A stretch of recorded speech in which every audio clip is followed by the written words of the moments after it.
Ladies and gentlemen, welcome to the Rogers Kakasungura YouTube channel.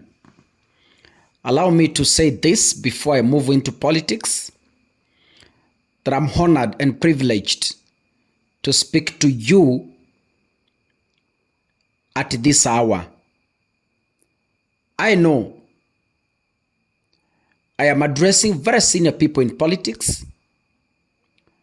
It's indeed a privilege when you find people seated somewhere or listening to me, senior politicians, professors, doctors, and senior people in the Republic of Kenya. It is a privilege, and I really thank you for the honor and for the respect you've given this platform. May God bless you. Let us unite and make Kenya great. That is why each and every day I also take my time to do my research before I address you, because I'm addressing people who already know what I'm saying. Now, there is a slogan that has marched in Kenya called talks and negotiations. When you see doctors on the streets, the government says, we are planning for talks and negotiations. When nurses are on strike, the government gives only one statement. We have initiated talks and negotiations. When lecturers are on strike, they have one message. The Minister of Education, unasikia wanasema, we are in for talks and negotiations. One thing I've never understood, at what point when those negotiations come to an end and the problems get solved? Because each and every time we see people on the street, lecturers on the streets, when you ask them, they tell you, the CPO we signed in 2026, in 2006, has never been honored to date. You ask doctors, ndugu zanguni, si jana mlikuwa kwa street na leo kumeendaje? There is a CBA, a collective bargaining agreement we signed in talks with the government in 2001. It has never been honored up to date. Then you wonder, the slogan of talks, at what point does it materialize and solve the problem? Of course, to me, it is something meant to cool down tempers and nothing happens aftermath. So, the UASU has rejected 3.3 billion offer as lecturers strike enters second week now. According to reports, the meeting between the lecturers and members of parliament that was aimed at resolving the pay dispute that was to take place today failed to kick off. And maybe we had hopes that the strike is coming to an end. Learning in public universities has been paralyzed after lecturers went on strike demanding for better pay.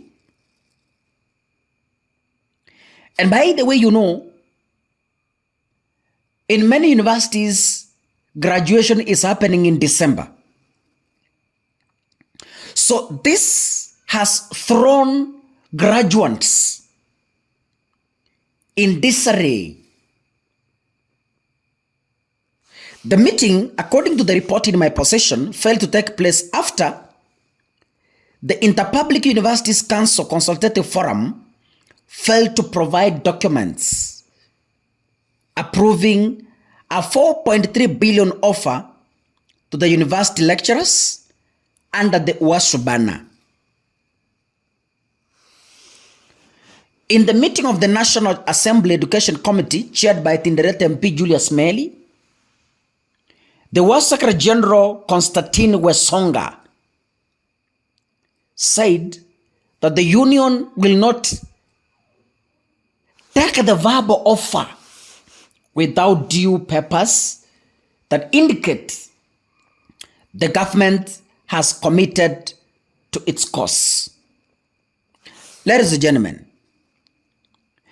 is it that we are having incompetent people in government who are unable to solve a crisis once for all? Of course, I feel so. We have incompetent people in government who are not able to resolve the issue.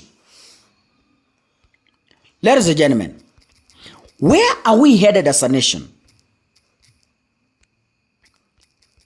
Where are we headed as a nation? Strikes each and every day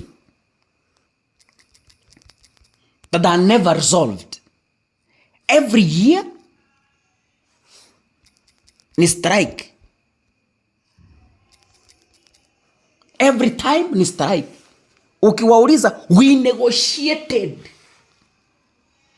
but the government didn't honor. We signed, the government didn't honor.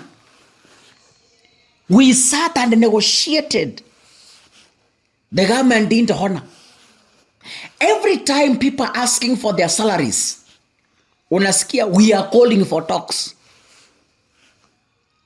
But when members of parliament wanted their own interests, they sit overnight and they finish that issue overnight.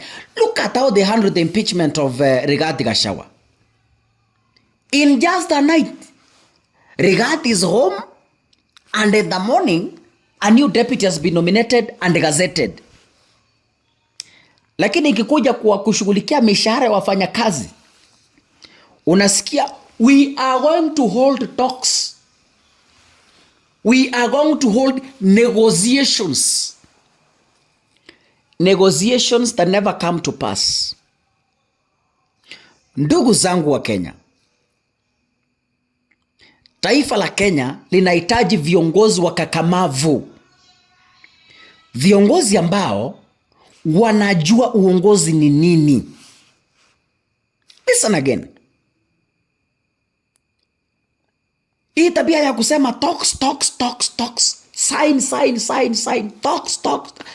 sign, every year, talks, sign, every year, 2024, talks, sign, 2025, talks, sign, 2026, talks, sign, 2027, talks, sign. When shall those talks materialize and end protests in our roads and in our towns? Anyway, that shows you what excites government. What excites government is impeachment. Lakini the real issues affecting Kenyans, they are snoring in bed. Anyway, if you're watching this video, ladies and gentlemen, God bless you. See you in the next episode. Kindly make sure you subscribe and remember to turn on the notification bell. God bless you. Asanteni sana.